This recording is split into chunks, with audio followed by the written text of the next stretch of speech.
ओम शांति। आज है 21 जून 2022 की साकार मधुर मुरली।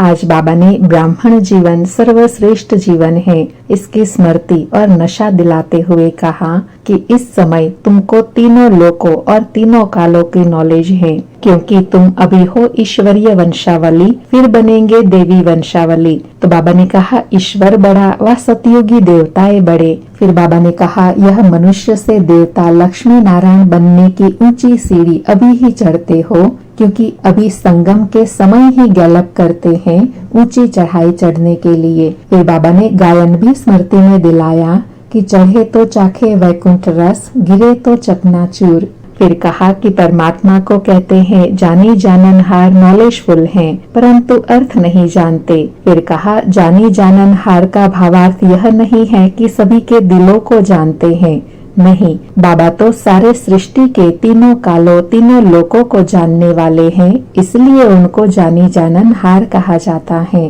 फिर बाबा ने ज्ञान के अलंकार और अस्त्र शस्त्र स्मृति में दिलाया कि शंख, चक्र, पद्म, गदा यह सभी अभी के ही यादगार हैं और उसे अभी ही धारण करने हैं। शंख है ज्ञान ध्वनि करना, चक्र है सुदर्शन चक्र फिराना, गदा है विकारों पर विजय प्राप्त करना और पद्म है इस पुरानी दुनिया में रहते हुए भी कमल फूल समान पवित्र रहना।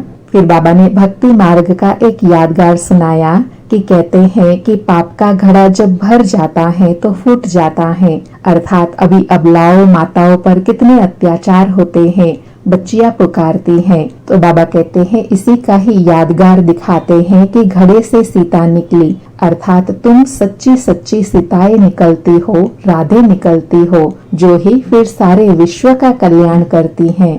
सुनते हैं बाबा के महावाक्य विस्तार से। आज बाबा कहे मीठे बच्चे, देवताओं से भी ऊंच यह तुम्हारा ब्राह्मण जीवन है, क्योंकि इस समय तुम तीनों लोकों और तीनों कालों को जानते हो, तुम ईश्वरीय संतान हो। बाबा नशा चढ़ा रहे हैं कि अभी हम ऊंचे ते ऊंच ब्राह्मण कुल के हैं और ईश्वरीय संतान बने हैं। तो ऐसा सौभाग्य सारे विश्व में कुछ एक आत्माओं को है, उनमें से मैं विशेष सौभाग्यशाली आत्मा हूँ जो ईश्वरीय संतान बने हैं। आज मुरली में प्रश्न है, तुम बच्चे अभी कौन सी ऊंची चढ़ाई चढ़ते हो? तो बाबा ने कहा मनुष्य से देवता बनना यह ऊंची चढ़ाई है जिस पर तुम चढ़ रहे हो। कहते भी हैं चढ़े तो चाखे प्रेम रस, गिरे तो चकनाचूर। यह बहुत लंबी चढ़ाई है, लेकिन वंडर है, जो चढ़ते 1 सेकेंड में हो उतरने में टाइम लगता है, अर्थात देवता बनने में संगम में थोड़ा सा समय लगता है और उतरने में 84 जन्म लगते हैं। दूसरा प्रश्न है, पाप का घड़ा फूटने से ही जय जयकार होती है, इसकी कौन सी निशानी भक्ति मार्ग में है? तो बाबा ने उत्तर में कहा कि दिखाते हैं घड़े से सीता निकली, अर्थात जब पाप का घड़ा भरकर फूटा तब सीता और राधे का जन्म होता है। आज मुरली में गीत है, इस पाप की दुनिया से कहीं दूर ले चल जहाँ सुख और चैन हो। सारी मुरली से धारणा के लिए सार है। पहला, बेहद की हिस्ट्री ज्योग्राफी पढ़नी और पढ़ानी है। सर्व अलंकारों को धारण करने के लिए पावन फरिश्ता बनना है। दूसरा, बुद्धिवानों की बुद्धि एक बाप है, उनकी ही श्रीमत पर चल बुद्धिवान बनना है। यह ब्राह्मण जीवन अमूल्य है, इस नशे में रहना है। आज बाबा ने वरदान दिया, रंग और रूप के साथ साथ संपूर्ण पवित्रता की खुशबू को धारण करने वाले आकर्षण मूर्त भव।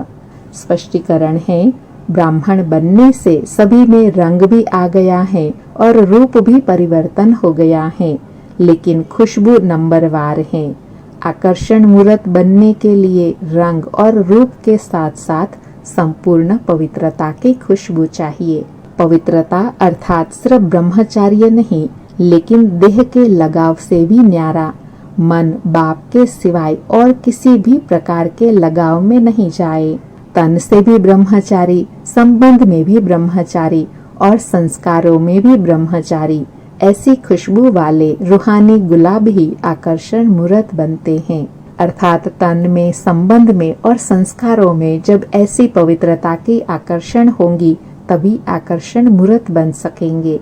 आज का स्लोगन है, यथार्थ सत्य को परख लो तो अतीन्द्रिय सुख का अनुभव करना सहज हो जाएगा।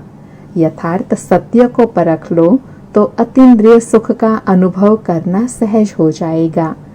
अच्छा, मीठे मीठे सिक्के लधे बच्चों प्रति माता पिता बाप दादा का याद प्यार और गुड मॉर्निंग। रूहानी बाप की रूहानी बच्चों को नमस्ते। हम रूहानी बच्चों की रूहानी माता पिता बाप दादा को भी याद प्यार गुड मॉर्निंग और नमस्ते। अच्छा, ओम शांति।